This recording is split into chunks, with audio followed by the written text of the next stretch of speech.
The Detroit Lions are looking at 1-6 right now, Mark. They're looking at the number 1 pick in the draft. Obviously, Brad Holmes, Dan Campbell said they've been building for the 3 year. They've been building, so 3 years is what they said it was going to take to get ready. So, we're chilling. Next year, number 1 pick.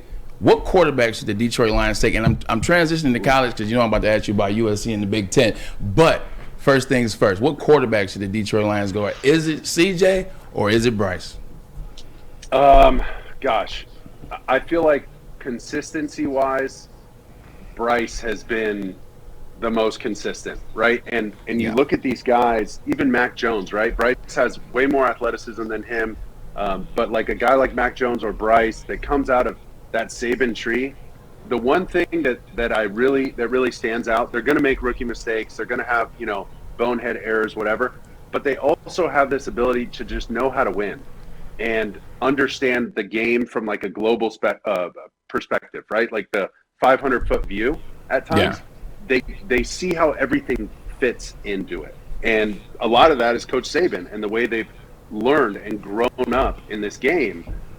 I put a lot of emphasis in that. I put a lot of stock in that. I think that's really, really important for a quarterback to understand how and why, not just the who and the what.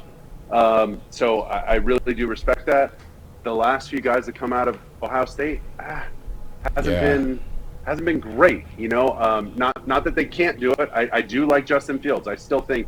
The fact that they went and got him a receiver, I'm like, finally, we actually have the Lions-Bears game in 2 weeks. We go Bengals this week, but Lions-Bears next week. Oh yeah, you told me on Saturday. Yep. And it's finally, they get him some help, right? Because this was one of the, worst rosters for a quarterback. It's horrible. Worst offensive line, no wide receiver, no running game. How do you expect this guy?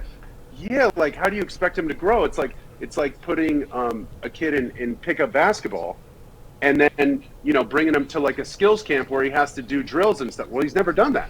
He's just run around and shot balls up like just whatever. And how do you teach him to play like that without enough players around him? But sorry, back to your question. I do love Bryce Young. I love his consistency. And in the biggest games, he's shown up, man. The 100%. Got to shine the brightest. When it's the brightest stage, like let's go, or on the biggest stage rather. You gotta go, and he's done that. I've argued with the group here at WoodwardSports.com. I've always argued Bryce over CJ Young, and the big reason for that is when you look at Bryce Young, he has moments already.